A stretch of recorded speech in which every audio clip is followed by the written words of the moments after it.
cada dia que eu venho ao 21 GAC, tem um cantinho sempre bonito. E aqui colocaram esses heróis. Vamos começar pelo Pontaroli. Cabo Pontaroli, ficou 5 meses lá na FEB. Aqui é o famoso Cabo Adão, né?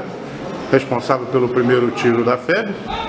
E aqui o meu amigo Dálvaro, que nos deixou recentemente e que eu adorava ouvir as histórias dele, de como num mesmo dia o navio dele, os navios, né? Porque ele foi torpedeado de um navio, foi resgatado pelo Arará e o raio do submarino alemão afundou também o Arará. Quer dizer, no mesmo dia ele foi afundado, digamos assim, 2 vezes. Do expedicionário, o senhor general de exército Ney da Silva Oliveira, acompanhado do senhor general de exército Luiz Seldon da Silva Muniz, do senhor general de exército Carlos Alberto Pinto Silva, senhor general de brigada Irã Carvalho, senhor general de brigada Antônio Ribeiro da Rocha Neto, comandante da D1, senhor general de brigada Otávio Rodrigues de Miranda Filho, comandante da 9ª Brigada de Infantaria Motorizada.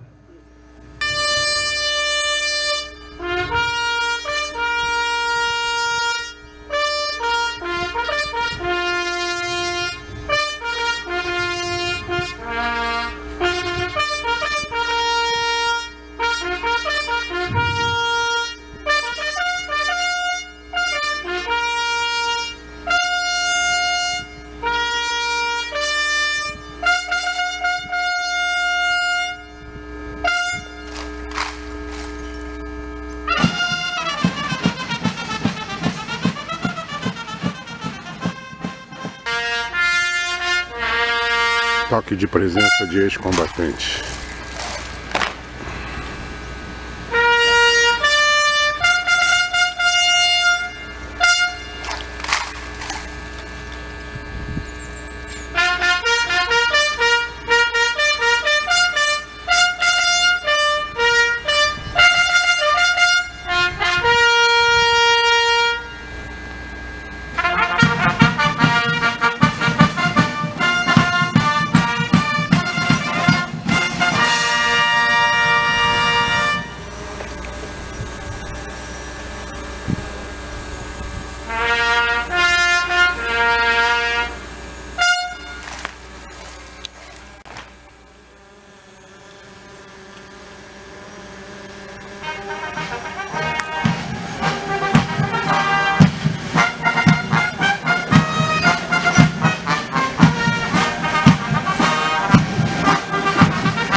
viúva do Capitão Tramontim, como todo ano, coloca essa cordélia de flores nos náufragos.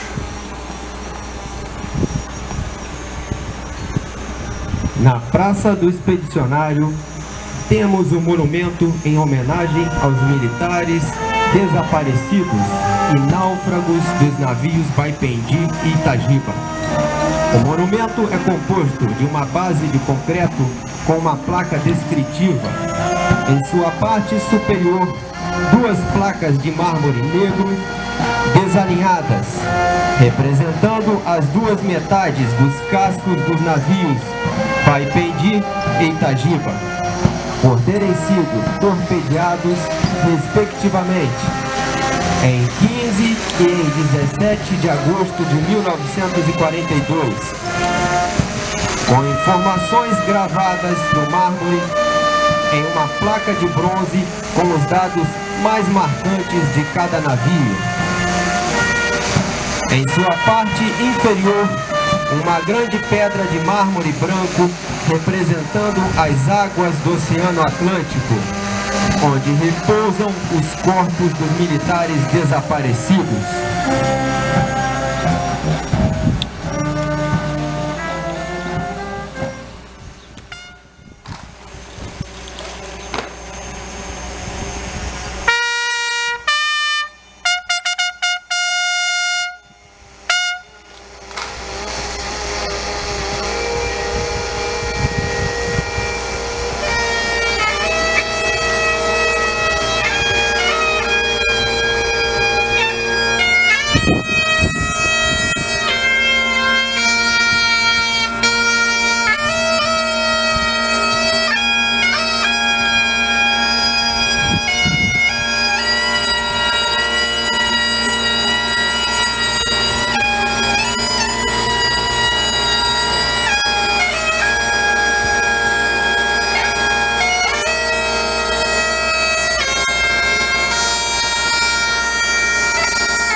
CP, chefe de peça! C1, cabo apontador! C2, soldado atirador! C3, soldado carregador! C4, soldado municiador chefe! C5, soldado municiador! C6, soldado municiador! Será realizada uma alocução alusiva à data.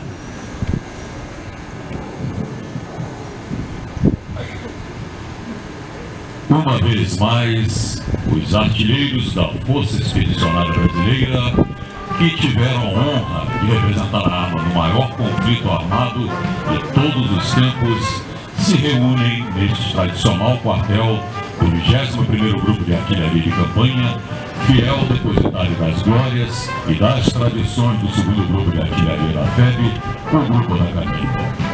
Daqui a alguns minutos, quando o atirador daquela peça acionar seu gatilho, comemoraremos os 75 anos que nos separam daquele momento do dia 16 de setembro de 1944, em que, pela primeira vez na história, fora do continente americano, subirou no ar uma granada brasileira.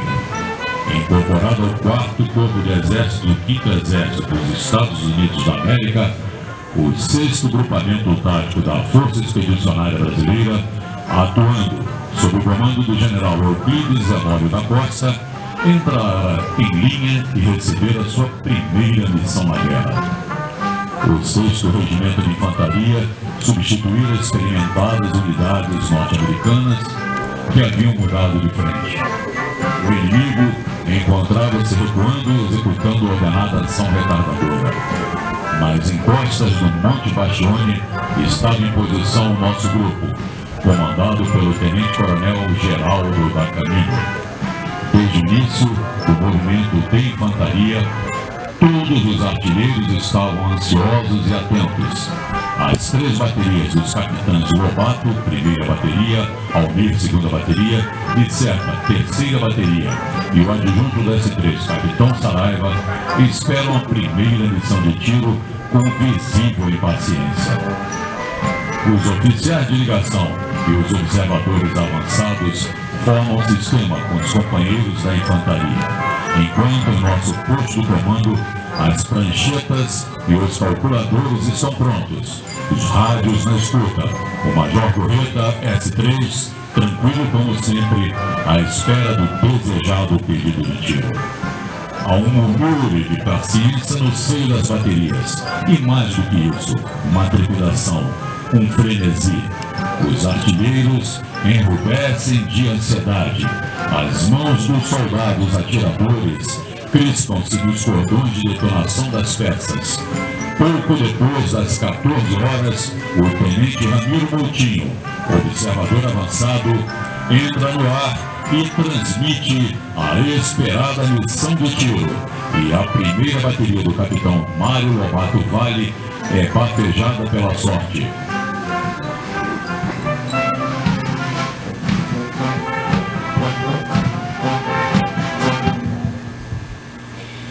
Ouviremos agora as mensagens de tiro dadas pelo observador avançado há 75 anos, que desencadearam o primeiro tiro de artilharia.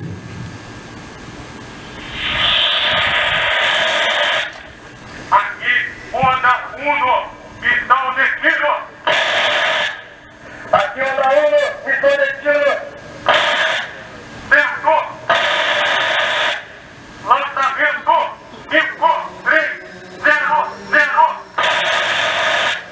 Lançamento 5, 3, 0, 0. Certo. Assinale CBA. Assinale CBA. Segunda peça por 1. Segunda peça por 1. Comida, fósforo branco. Comida, fósforo branco. Certo. A meu comando, ajustarei. A meu comando, ajustarei. Após a realização de cálculos, a central de tiro da primeira bateria enviou os elementos necessários à realização do tiro para a linha de fogo que cumpriu a missão. Segunda pista, atenção! Segunda pista, pode descer! Ah!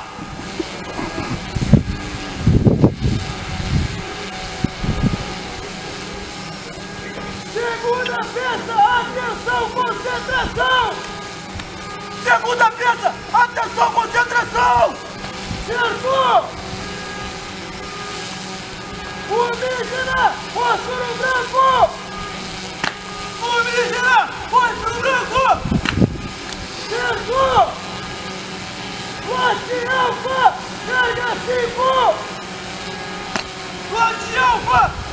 5. Certo. Espoleta instantânea. Espoleta instantânea. Certo. Segunda peça por 1. Segunda peça por 1. Certo. Deriva 2800. Deriva 2800. Certo. Elevação 277. Elevação 277. Certo. O comandante do grupo convida o senhor General Ney a realizar o histórico comando de fogo por ocasião da campanha da FEB e convida o Tenente Cândido a realizar o histórico disparo que foi feito pelo Cabo Adão Rosa Rocha, cabo atirador na ocasião.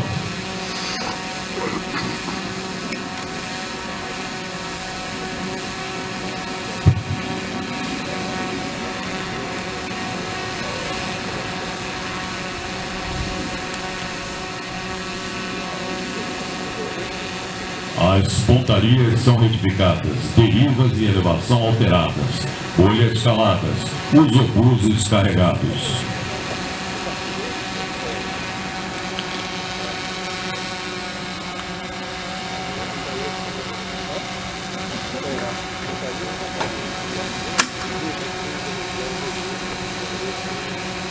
Segunda peça pronta! A peça está pronta, como anuncia o seu chefe, o jovem tenente Alceu Grisolha, para acionar a peça diretriz de sua bateria, representado hoje pela voz do General Ney, simbolizando então o CLF da primeira bateria de obuses, realiza o comando de fogo.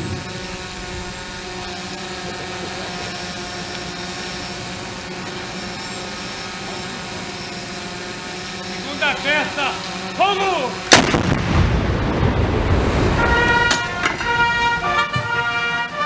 Peça tirou em funeral.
Senhor General de Exército Ney da Silva Oliveira, antigo membro do Alto Comando do Exército, em nome do qual saúdo todos os militares da reserva aqui presentes.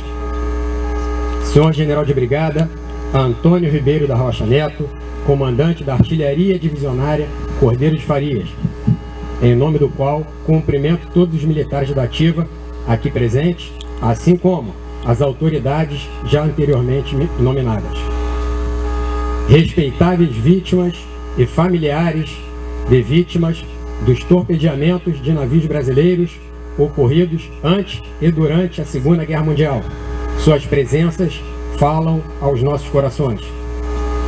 Caro Tenente Cândido, veterano do maior conflito da história da humanidade, sua presença nos fortalece e enche de motivação. Prezados convidados, familiares e amigos, meus comandados, boa tarde! Boa tarde, senhor comandante! Recordar os fatos históricos e exemplos de coragem que hoje evocamos significa acima de tudo, não permitir que a poeira do tempo relegue ao esquecimento os atos ou ações de heróicos compatriotas que merecem ser apontados como exemplo às gerações atuais. Em janeiro de 1942, quando o mundo já era assolado pela Segunda Guerra Mundial, o Brasil rompeu relações diplomáticas com os países do eixo e passou a colaborar com a causa aliada. Os alemães já tinham iniciado uma campanha submarina no litoral do continente americano, visando bloquear o apoio dos Estados Unidos a seus aliados europeus. Seria uma questão de tempo até o Brasil ser afetado. Nesta época, muito do nosso transporte se dava pelo mar, por onde nossa marinha mercante fazia a ligação do Sudeste com o Nordeste.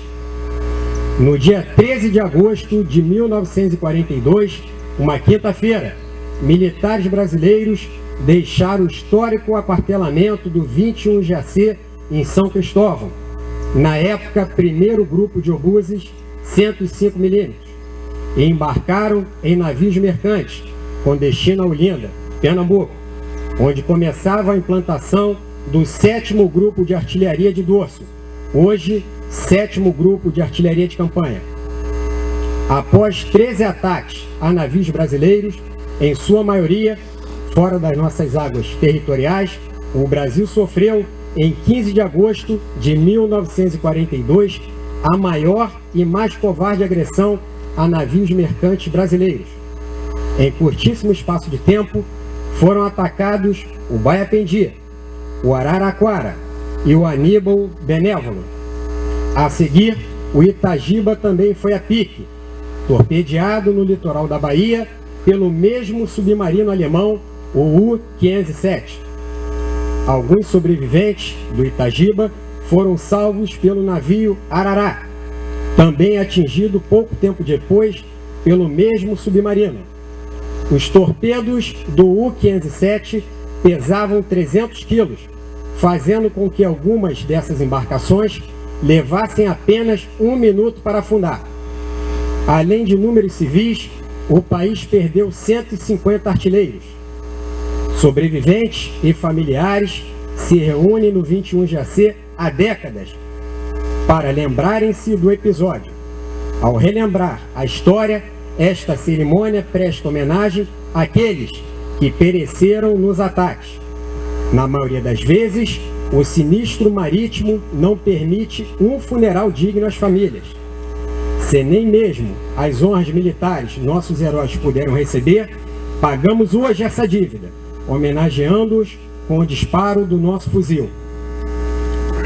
A violência desses ataques contra a nossa soberania revoltou de tal forma o país que, no mesmo mês, ainda em agosto de 1942, o Brasil declarou estado de guerra contra a Alemanha e Itália.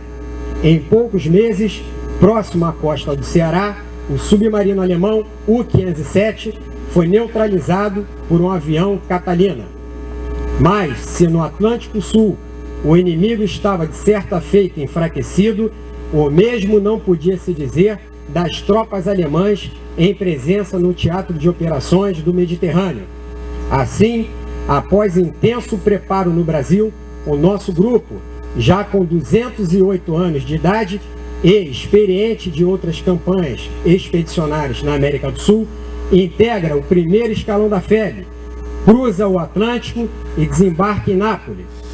A unidade enfrenta um breve período de adestramento até que, 16 de setembro de 1944, próximo à cidade de Lucca, ao sopé do Monte Bastione, dispara o primeiro tiro de artilharia brasileira na campanha, atingindo com precisão o objetivo previsto, Massarossa. Iniciava-se a resposta da artilharia brasileira às agressões ocorridas no Atlântico Sul em 1942.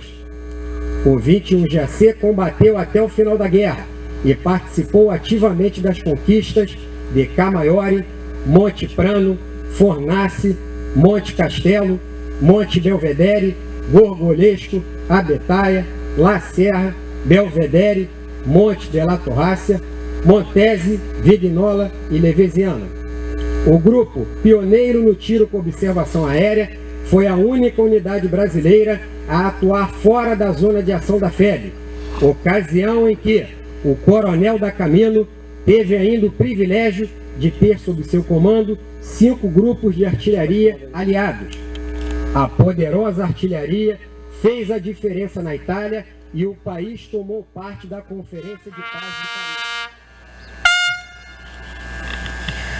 Está encerrada a solenidade.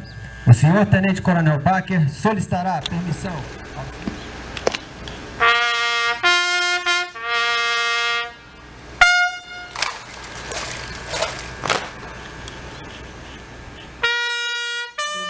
Esta cerimônia e os convida para o coquetel.